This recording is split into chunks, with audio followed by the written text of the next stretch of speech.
I was arrested. And by the time I was arrested, I was 70 pounds. I was so weak that when I was in jail the first night, I had to carry a tray of food up the stairs, and I couldn't. I dropped the tray and fell all the way down the stairs because I was so weak that I couldn't do it. I couldn't physically do it. And my recovery started in that jail cell. When I was clear enough to where I was away from that enough, not only the drugs and the drinking, but the life that had caused so much pain and chaos. And I started to think that there may be hope for me to be able to change, that I just needed to not do this anymore.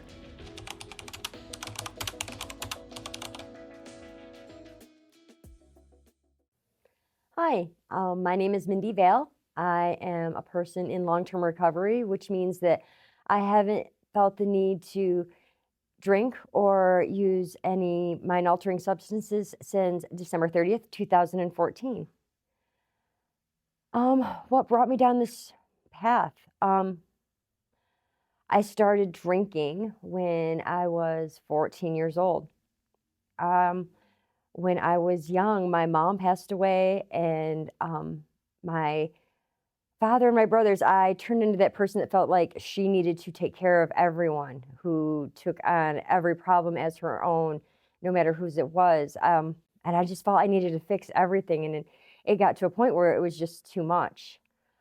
So I started drinking, and it wasn't an all the time thing. It was fun at the beginning. Weekends with my cousins, that kind of thing. And progressively, it got worse and worse.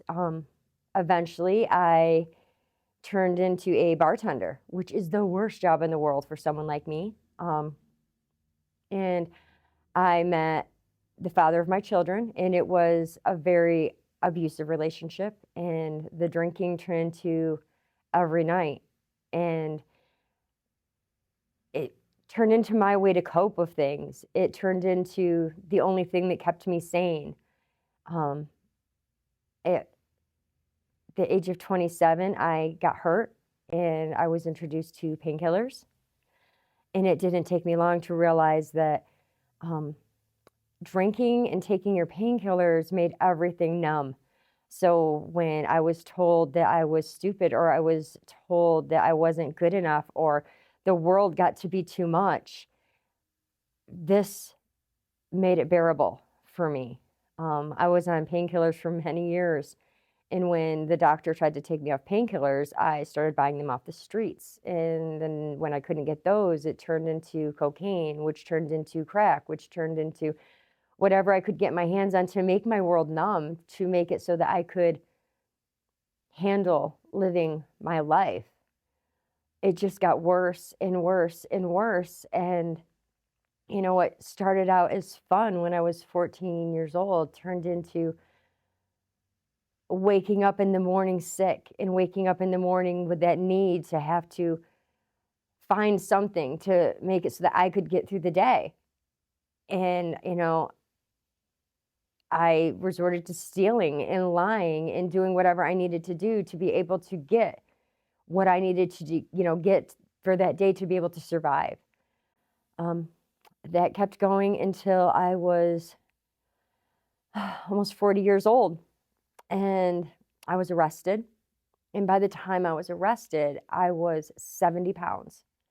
I was so weak that when I was in jail the first night, I had to carry a tray of food up the stairs, and I couldn't.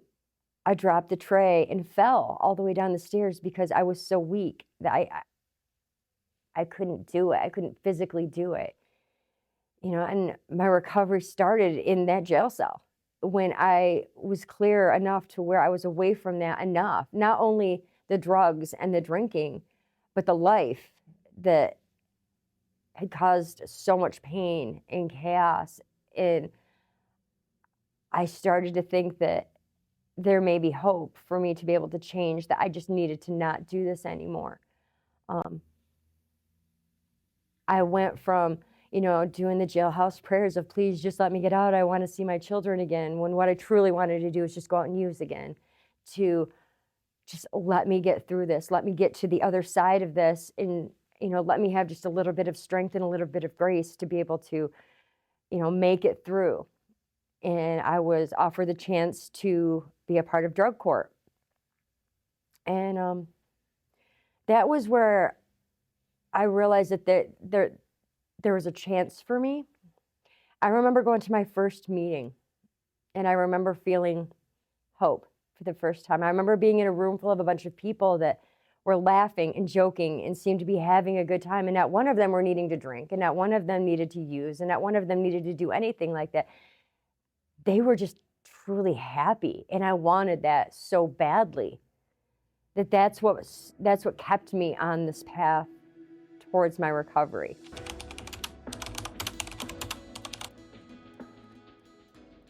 I have made so many mistakes in my life, and I have hurt so many people.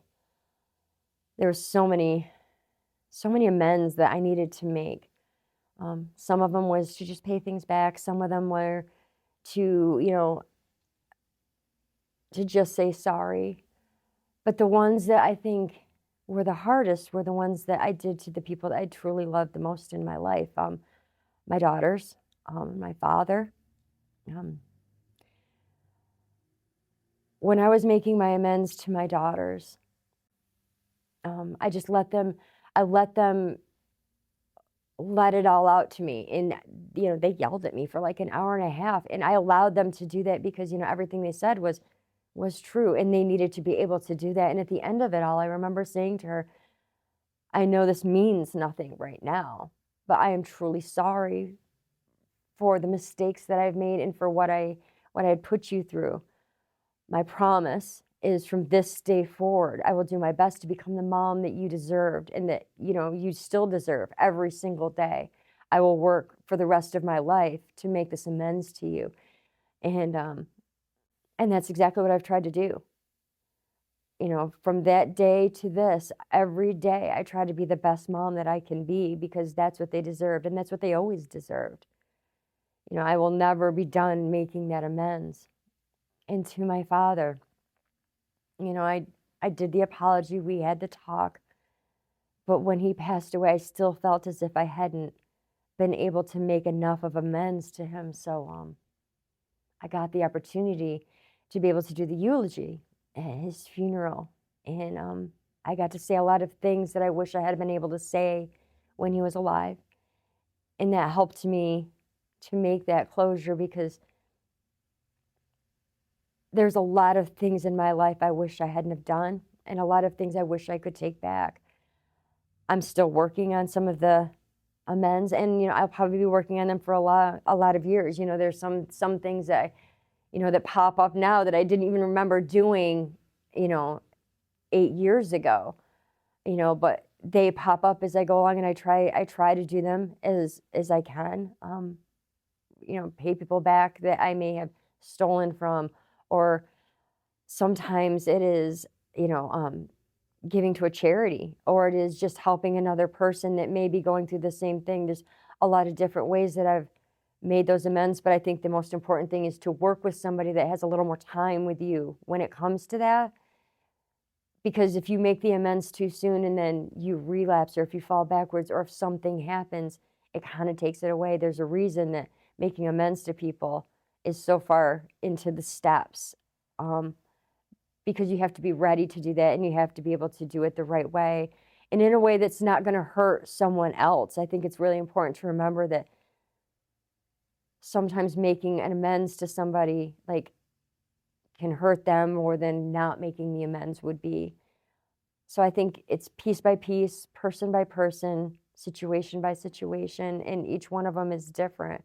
But I feel like I'll be doing amends probably for the rest of my life, because I feel like I don't believe that I was able to remember everything that had happened in my youth at the beginning, and I don't believe I was ready for that. But I believe that as years went by, and as I go along in this and I become stronger, things pop back. I remember things that happened. I remember things that I did. I remember things that were done to me, and I do my best to get through each one of those as that happens and take it day by day, because I feel like that's the best that we can do, is just take things day by day.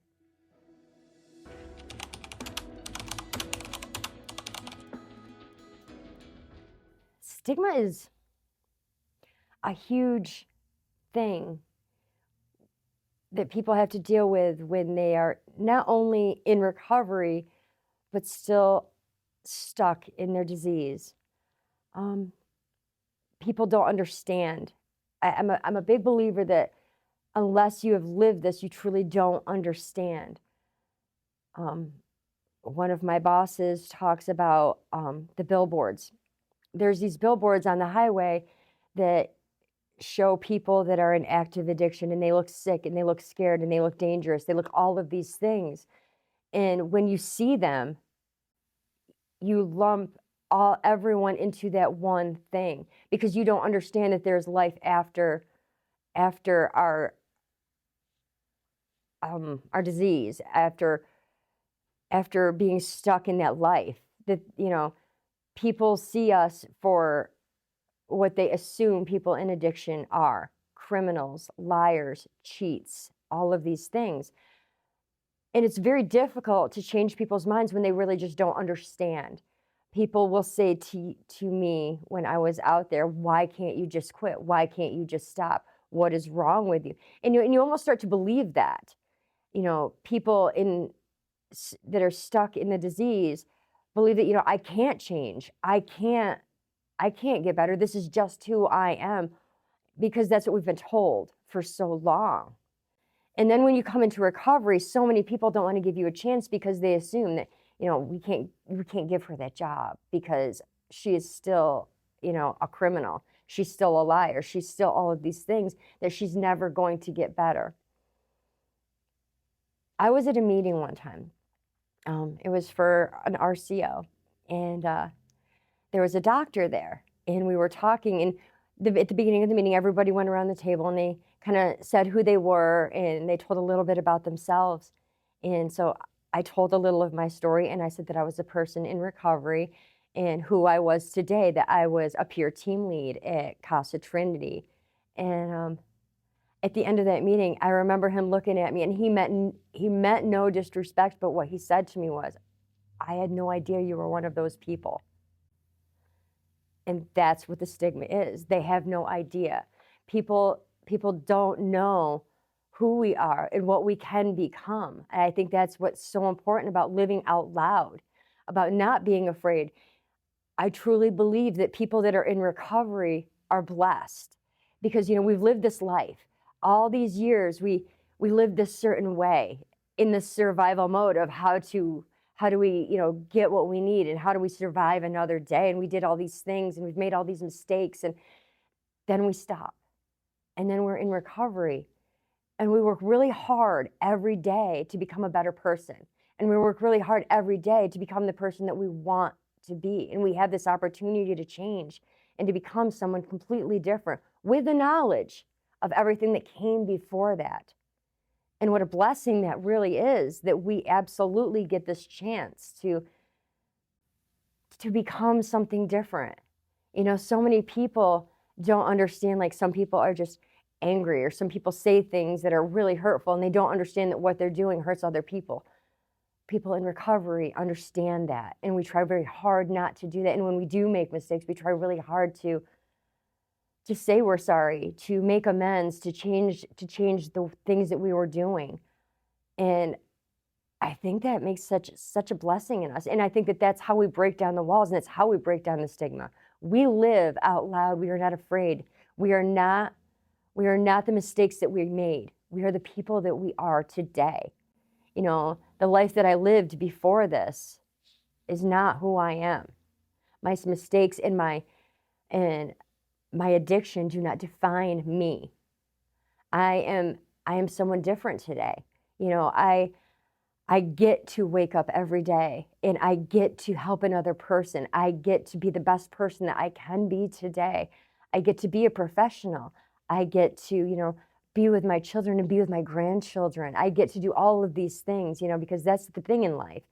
You have to make this choice every day. Do you have to get up and do things, or do you get to get up and do things?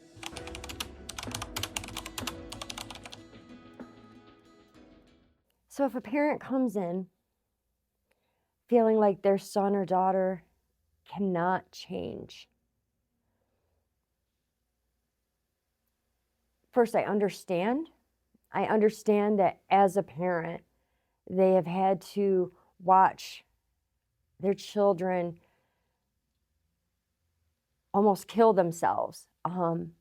They have to go to sleep at night, not sleep at night, being afraid of, is my son or is my daughter going to wake up the next morning? Am I going to get that phone call?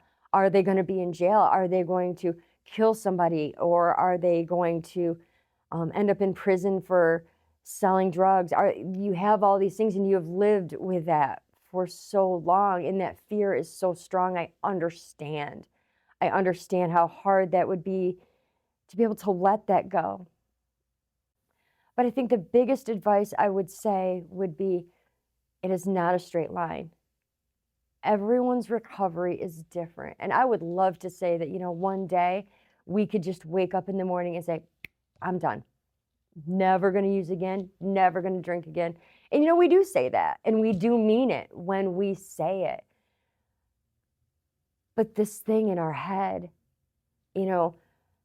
what you have to remember is that for all those years and all that time that you had to watch your son and daughter, and go through what you went through, they also were going through the pain of this.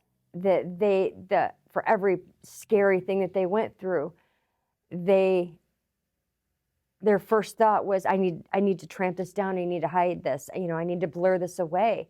So they would use, so that everything wasn't big anymore, so that everything wasn't overwhelming. If it's a beautiful day, I need to use because it's better. And that was their coping mechanism for everything that they did in their life. And so suddenly they're stopped.